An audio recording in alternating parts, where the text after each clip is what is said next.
Welcome to Melt University. This series will help you build your brand, inform you on a variety of career paths, and introduce you to top executives in sports and marketing. Now, here's your host, the president and CEO of Melt, one of the largest independent sports and event marketing agencies in the country, Vince Thompson. Welcome back, students. Virtual Melt University. We are rolling on through the semester. Hopefully you are back safe and sound on your college campus, your dorm room, your apartment, your fraternity, sorority house, or wherever you are. Hopefully you're being able to do some live classes or virtual classes, but really enjoyed getting some tremendous feedback and participation and comments from our guests so far this year.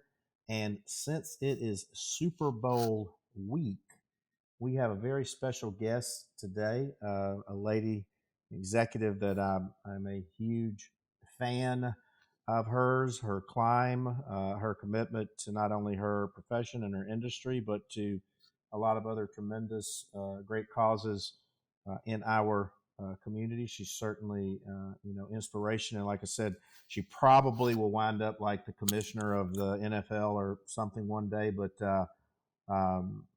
she's got to keep an eye on Tameka. Rish is the vice president, game day and event experience for AMB Sports and Entertainment.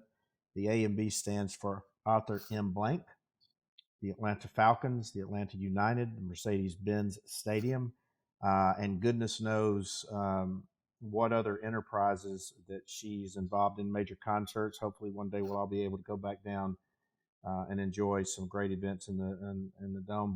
But Tameka also is a great personification of what we tell you as our students, that, the campus is the ultimate professional laboratory. Started, in the grind at UNC, and then moved on to University of Georgia and then Houston Texans, and worked on the Super Bowl on the agency side, the dark side, Octagon, Carolina Panthers, but then joined the Falcons in 2005 and until 15 when she went to work for Mr. Blank's massive enterprises and operations, and also just an outstanding, values and contributor to our city. So, Tameka, welcome to Virtual Melt University.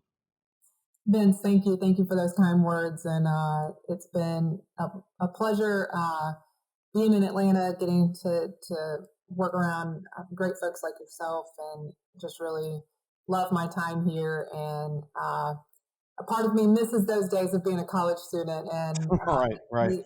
A part of me is very thankful that I'm not studying for exams and finals right now. So I'll take this life over what some of these students have on their plate ahead of them. Yeah, or my son's a sophomore at Georgia, so of course he's stranded at the Sigma Newhouse, but it is a little bit different college experience right now. But it's funny, you're such a integral part of the business and sports landscape in Atlanta, and you certainly have carved out amazing and rising role within it. So it seems like that you're actually a native Atlantan. But before we dive into a lot of fascinating things with your career, we like to throw it all the way back to, I worked my way through Auburn in sports information, and it was, it got me on my career path. But we like to throw it all the way back to, where was your passion, or if there was a passion for working in the sports business? Where did it all come from? Where did it start? Yeah, so I grew up playing 3 sports a year.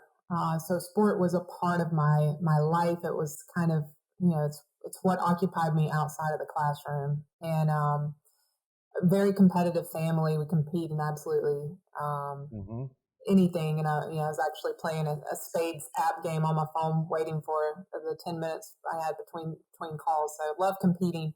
But as a female, and growing up, high school in the 90s, there wasn't a ton of opportunities or aspirations for sport to kind of go on past high school, and sport wasn't the business that it is today. And so I actually graduated. In my speech from graduation, I said I was going to the University of North Carolina to become a judge. And wow.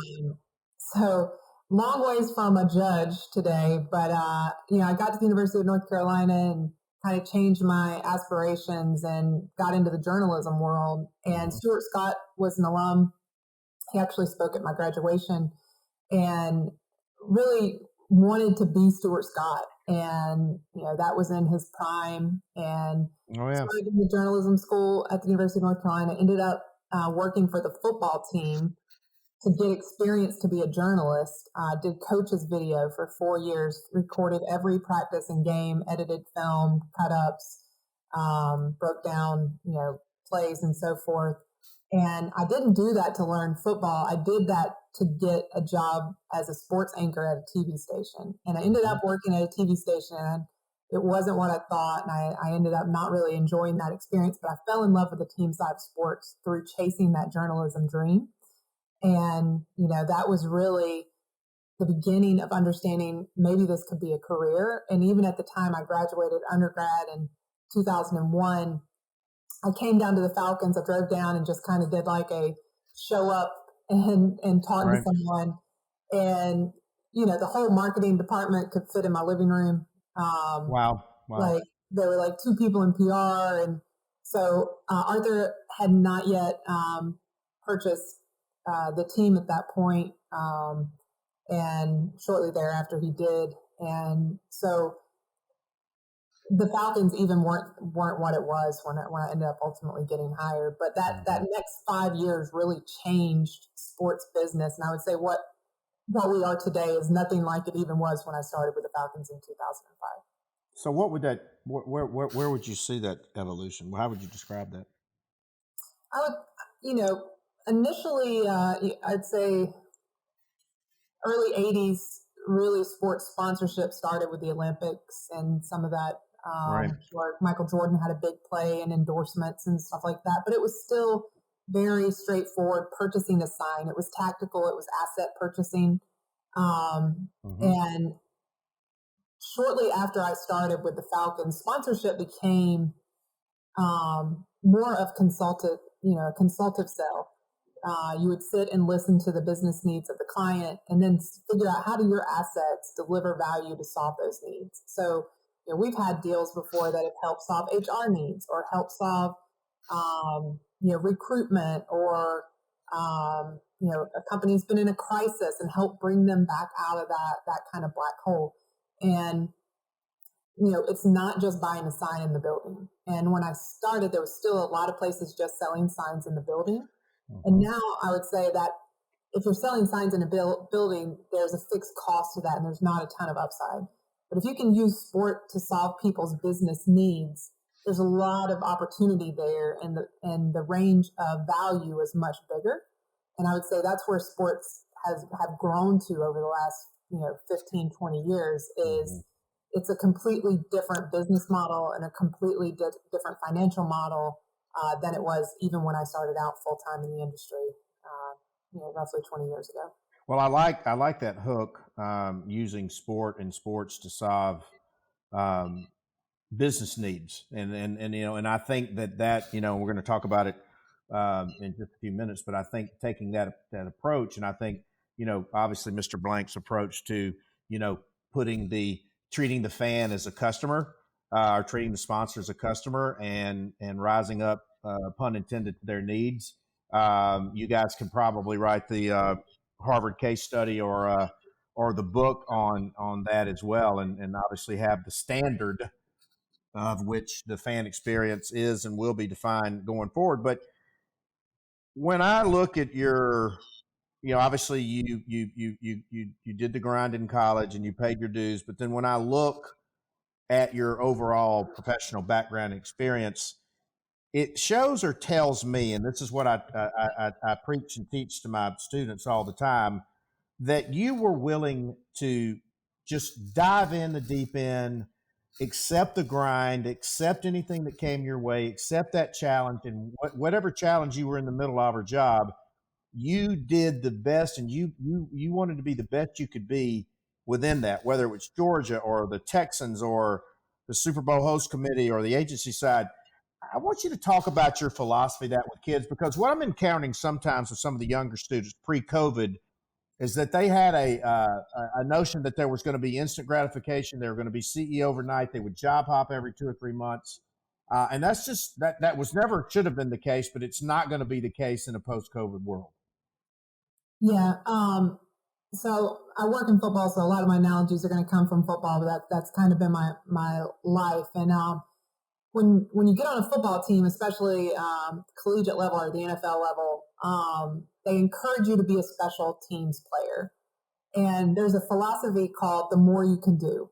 And you'll notice that there'll be guys who get drafted in the NFL, they'll go in the first round and they'll be out of the league in 3 years. Mm-hmm. But then there's a guy who barely makes a roster and he'll have a 10-year plus career. And that phrase, it's the more you can do, is what keeps the player on the roster for 10 years. And so I've approached that from my career standpoint, is the more you can do, the more valuable you are to an organization, the more you can give back to them, the more opportunities you're going to have. And you can think, I'm really good at X, Y, and Z, whatever that thing is. You really want to be a marketer.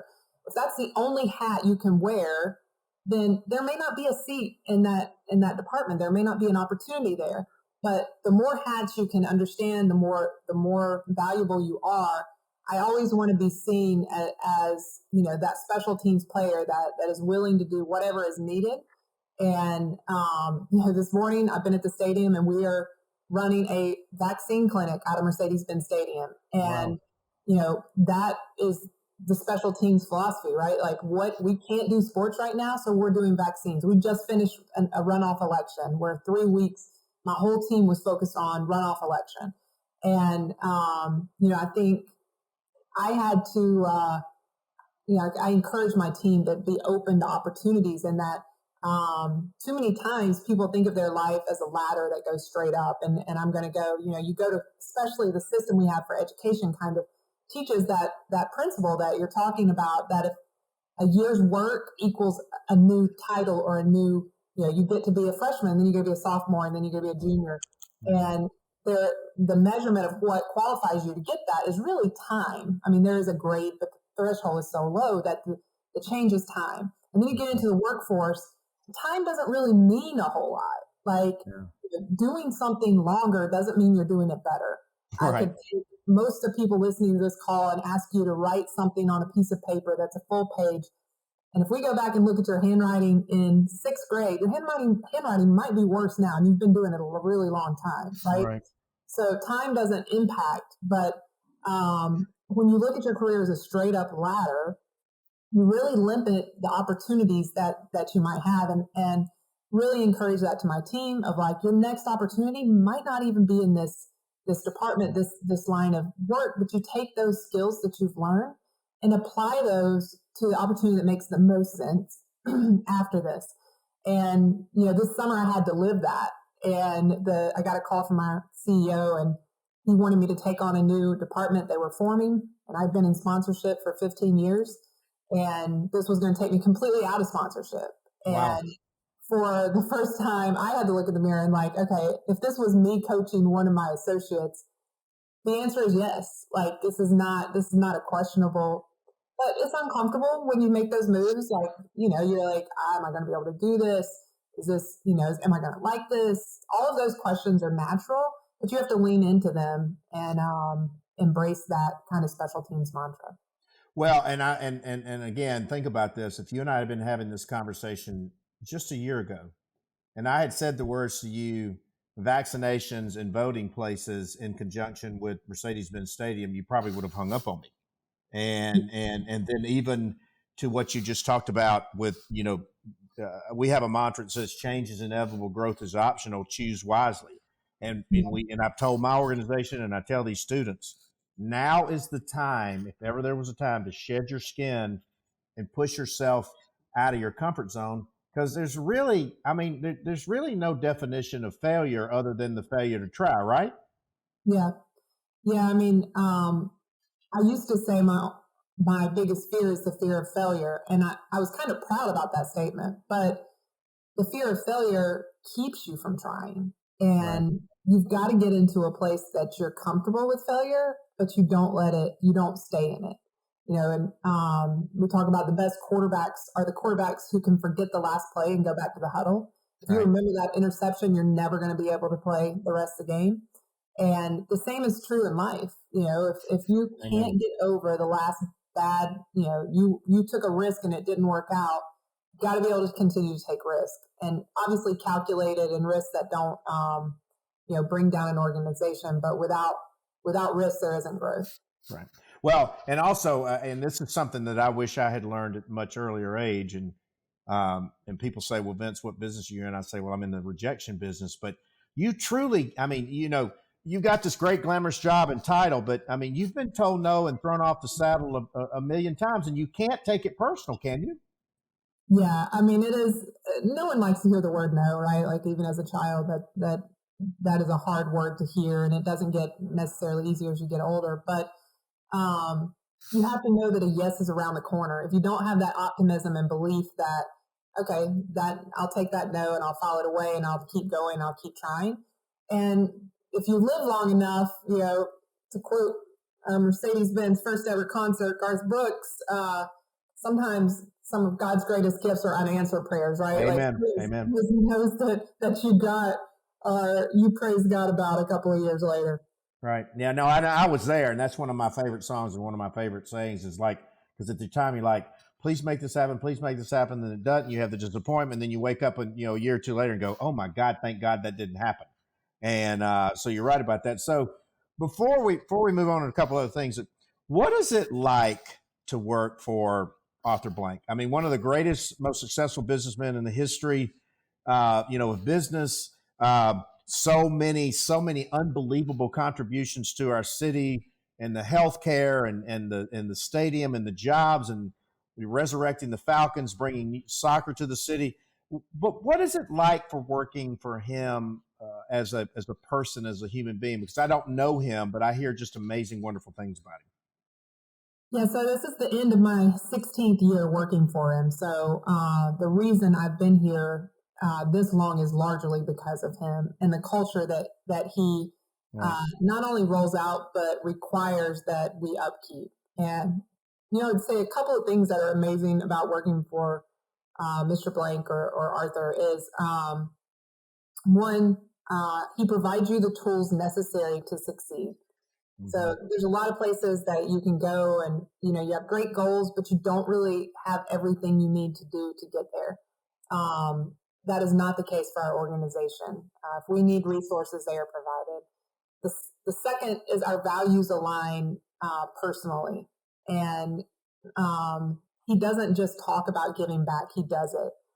He supports and encourages. I've never worked somewhere where you are encouraged to find your own thing that you're passionate about, and then the organization becomes kind of wind beneath your sails to kind of carry that forward. And I spend a lot of time working to fight human trafficking, both domestically here in Atlanta and globally.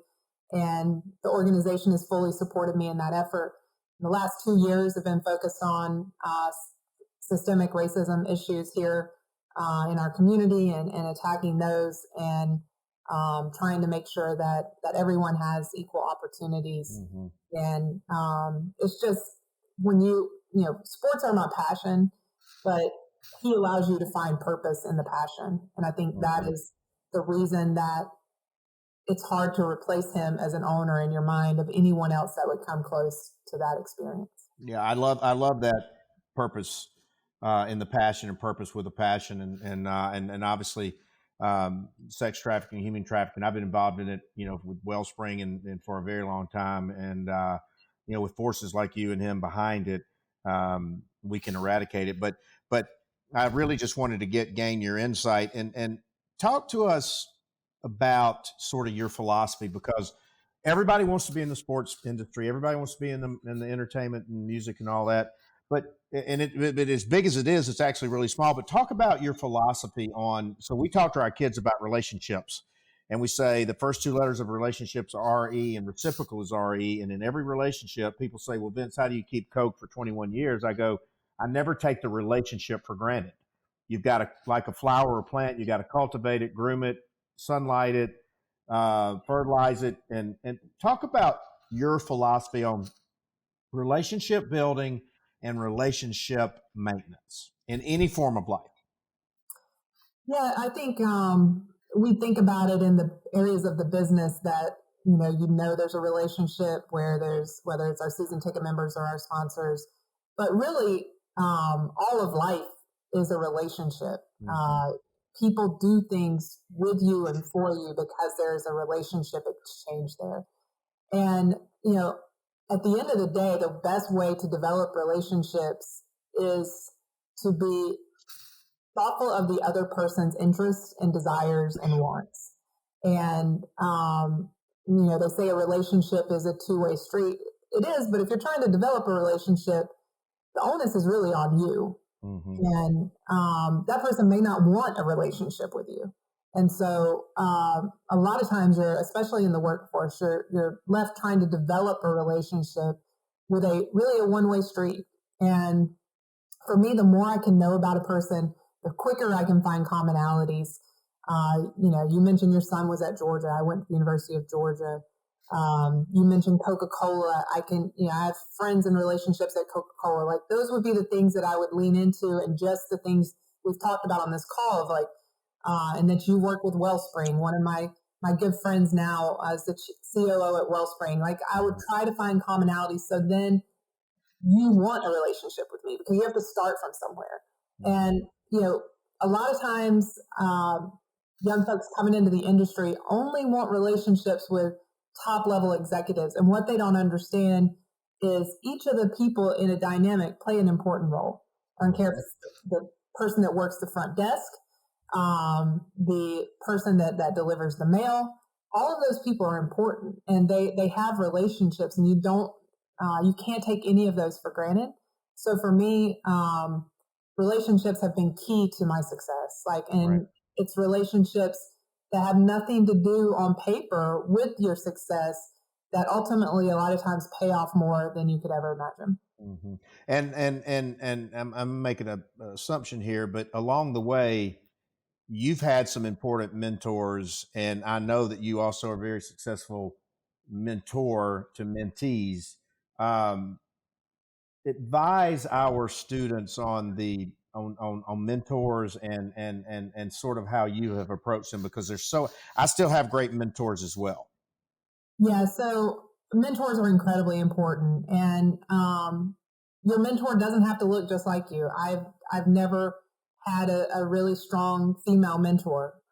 They weren't in the industry. Most all the people making decisions or navigating in the space I was in was males.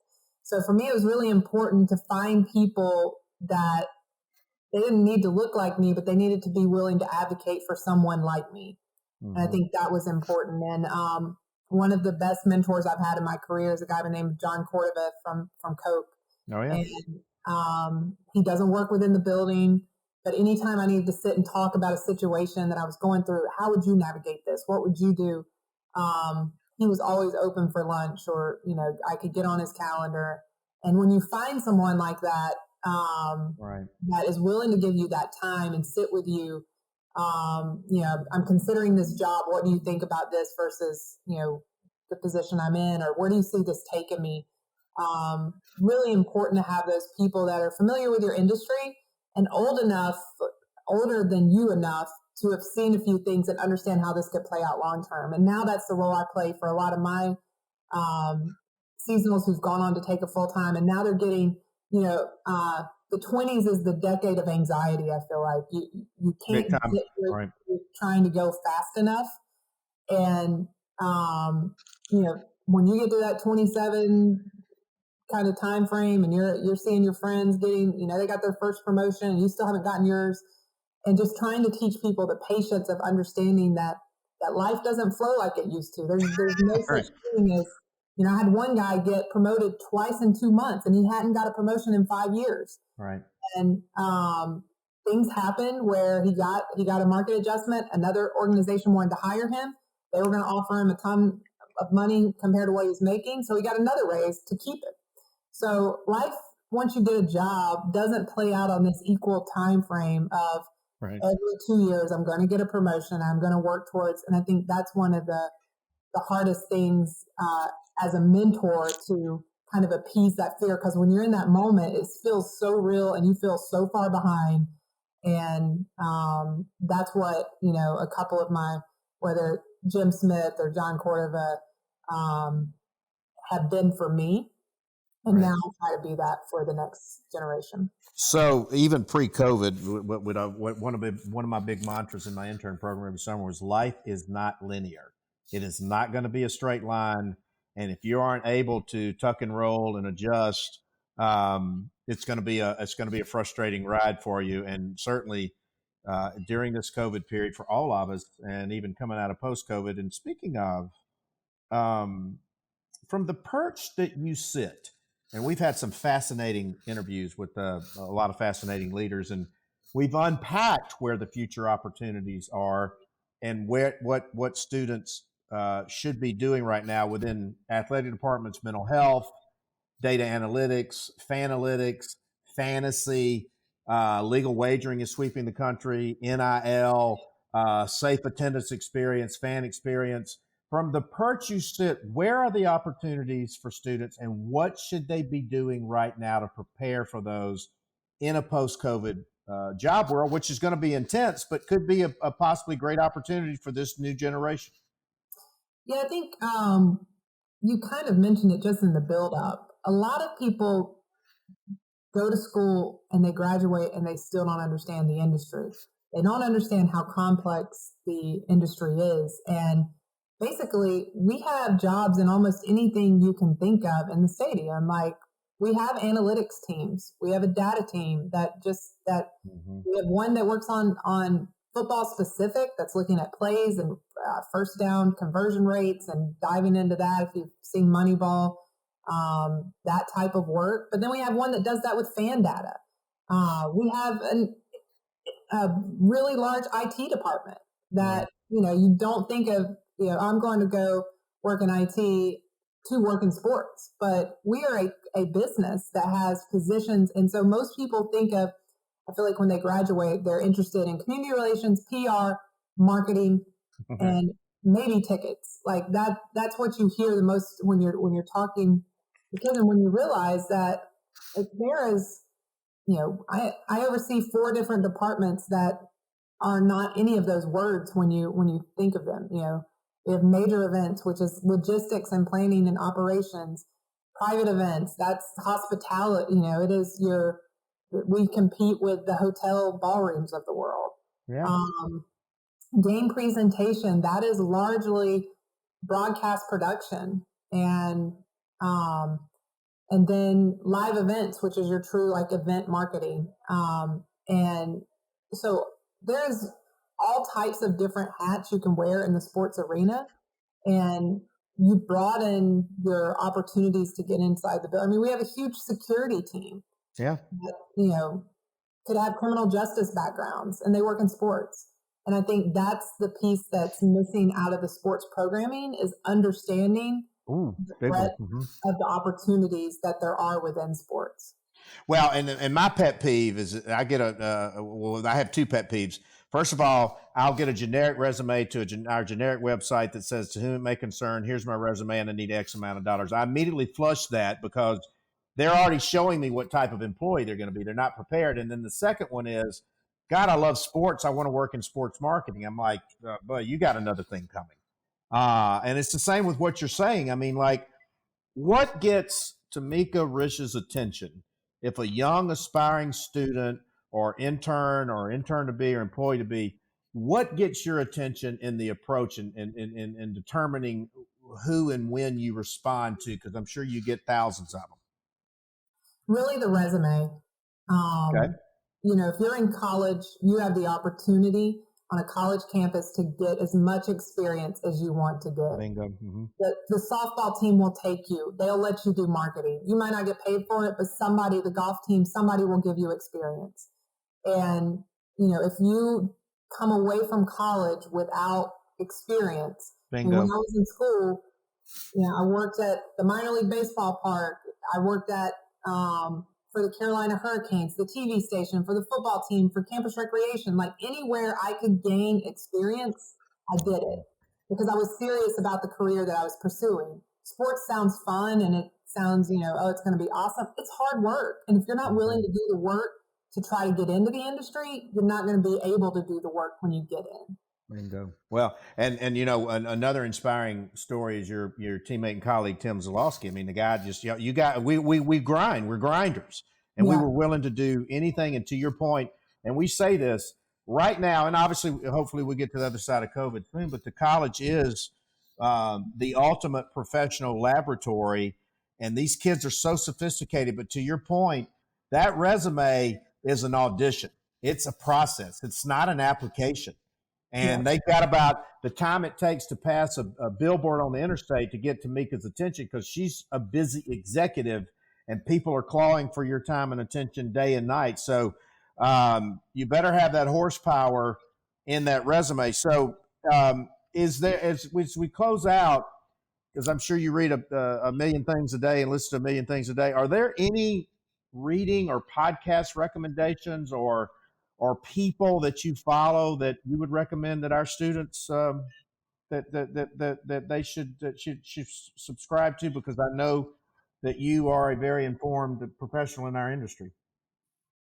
Yeah, I don't read a ton that is industry specific. I read more that is broad business specific, because what we do is just a business, and the sports piece of it comes easy, but the business piece of it is the more challenging piece. And one of my favorite books is a book called Getting More by Stuart Diamond.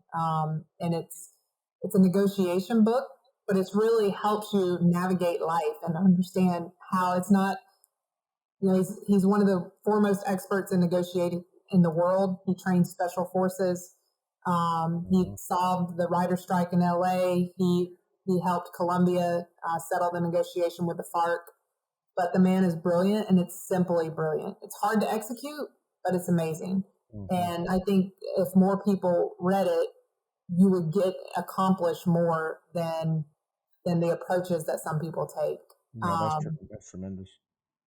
Of course, you work with one of the greatest business leaders there is. So you have an opportunity to be at be with Mr. Blank, and then obviously other people within the organization. But but what impresses me is that you guys really do practice what you preach. And if people need to study you, they need to study Tim, they need to study Mr. Blank, because that is to me. And we've got this greatness. We're witness to greatness in our city and the opportunities that it's created for us. But this has been tremendous, and I think everybody sees now why that you are where you are, and you're on continue climb. And I'm sure that you will hear from a lot of our kids and students, and you just don't know how much we appreciate your time. I know you've been very busy, going crazy.